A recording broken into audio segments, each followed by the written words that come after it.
सुनो और समझो में आप लोग सबका स्वागत है। आइए सुनते हैं एक ऐसी कहानी जिससे हमें अपने लक्ष्य की ओर जाने में मदद करेगी। एक मूर्तिकार जंगल से गुजर रहा था। चलते चलते उसे एक पत्थर मिला। उसने देखा तो सोचा कि इससे मूर्ति बन सकती है। तो उसने अपने पास जो औजार रखा था उसने निकाला और मूर्ति बनाना प्रारंभ किया। तभी एक आवाज़ आती है। हैरान हो गया वो मूर्तिकार। उसने सुना कि मुझे दर्द हो रहा है, मुझे मत तोड़ो। मूर्तिकार ने देखा कि वो आवाज़ पत्थर से आ रही है। फिर उसने पत्थर को छोड़ दिया क्योंकि उसे दर्द हो रहा था।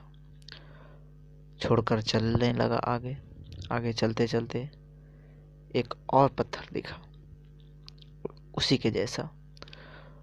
उसने फिर सोचा कि इससे भी मूर्ति अच्छी बन सकती है। उसने फिर प्रारंभ किया मूर्ति बनाने का, लेकिन इस बार कोई आवाज़ नहीं आई।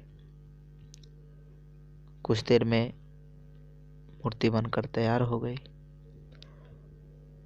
मूर्ति अच्छा था, बड़ा था। उसने सोचा कि मैं अकेला ले जा नहीं पाऊंगा, गांव से कुछ आदमियों को ले आऊंगा और इसे ले जाऊंगा। वो मूर्तिकार गया गांव के पास। वहाँ भी उस मूर्तिकार का ही इंतज़ार हो रहा था क्योंकि मूर्ति की आवश्यकता थी। बोले गांव वाले मूर्तिकार से कि हमें मूर्ति चाहिए। उसने बोला कि मैंने तो मूर्ति बना रखा है, बस हमें कुछ आदमी की आवश्यकता है। मूर्तिकार ने आदमी को ले गया जंगल में और उस मूर्ति को जिसे बनाया था उसको आदमियों के द्वारा गांव में ले आया। मूर्ति को स्थापित किया गया। उसके पश्चात गांव वालों ने बोले कि एक और पत्थर चाहिए। पूछा गया क्यों? तो बोले लोग कि नारियल फोड़ने के लिए। फिर मूर्तिकार बोलता है कि एक और पत्थर है उसी गांव, उसी जंगल में।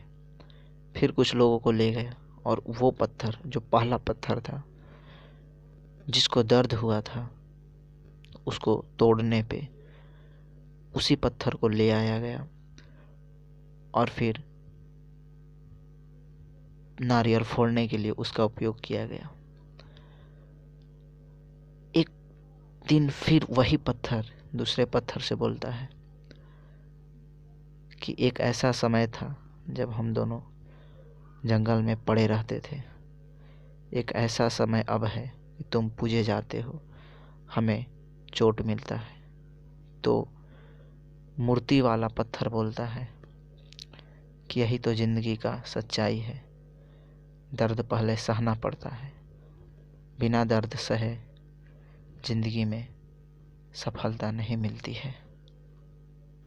आशा करता हूँ कहानी अच्छी लगी होगी। ऐसे ही कहानी के लिए हमारे चैनल सुनो और समझो को अवश्य सब्सक्राइब करें। धन्यवाद।